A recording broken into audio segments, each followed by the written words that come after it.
Some homes welcome you. The Greywood Manor watches you. The taxi pulled up the gravel driveway, and Dr. Elias Gray stepped out, his briefcase thumping against his knee. The house loomed before him, a shadowed silhouette against the oppressive gray sky.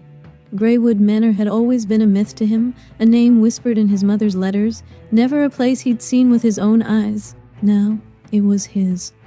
"Thank you," he said, paying the driver and watching as the car disappeared into the fog that clung to the forest's edge.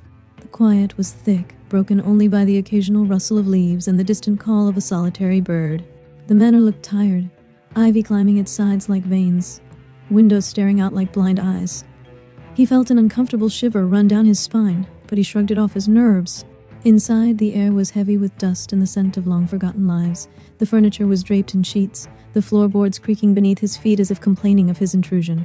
Elias had never been one for nostalgia, but as he walked through the grand hallway, he couldn't help but wonder what secrets this place held. It was his first night in the manor when he found the tapestry. It was in a corner of the library, a faded piece of fabric depicting a scene from some forgotten fairy tale. He tugged at a loose thread and realized it was covering something. With a sense of childlike curiosity, he pulled it aside to reveal a hidden door. The wood was old, the brass handle cold and unyielding. He took a deep breath and pushed it open.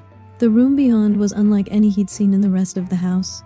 It was a study, lined with bookshelves that groaned under the weight of ancient tomes and peculiar artifacts.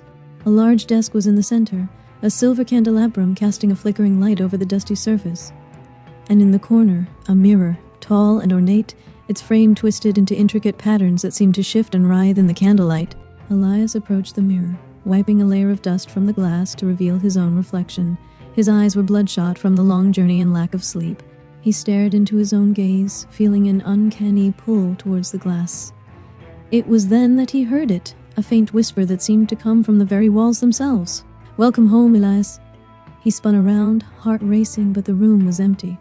Only the candle flames danced in the sudden draft, shadows playing tricks on his eyes. But he knew what he heard. Like and subscribe to FryyDaee for part 2. Thanks for watching. Comment what stories you want to hear next.